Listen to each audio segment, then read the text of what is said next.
really need to talk to the Eileen. Pagbigyan mo na ako. Ninong, ang dami niyo na pong ginawang masama kay Tita Grace. Baka ano po gawin niyo kay Tonyo? Hindi mo kasi naiintindihan eh. Kailangan ko ang tulong nila. I'm pushed against the wall already. Oo, may mga nagawa ko hindi maganda. But I have my valid reasons. Sabi po sa akin ni Mami noon, kapag masama ka, masama ka. Kaya wala ka pong valid reasons or excuses kapag pinili mo na maging masama. Doy!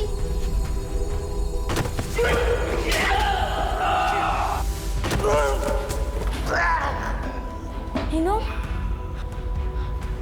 Tonyo? Galing mo, Tonyo ah! Knockout mo silang lahat!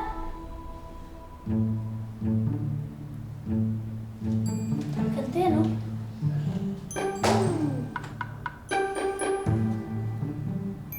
Hey ka na, Doy. Umuwi na tayo. Yusef! Yusef, huwag po! Yusef! Huwag! Pakawalan mo po kami! Yusef!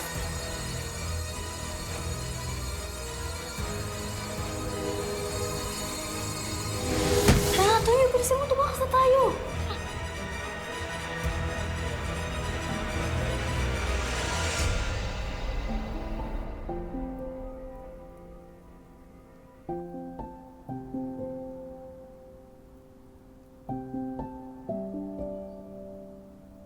Tonyo, okay ka na ba ngayon? Hindi ka na pagod? Di ba maraming beses mo ginamit yung telekinesis mo? Okay na ako. Ikaw, kamusta ka? Sinaktan ka ba nila? Pinatulog lang. Maraming salamat talaga sa pagligtas mo sa akin kanina. Mapagalitan tayo niyan. Kasi binirake natin yung rules. I-secret muna natin to sa kanila, pag umalis siya. Tsaka ko na lang kukwento sa kanila kung ano yung nangyari.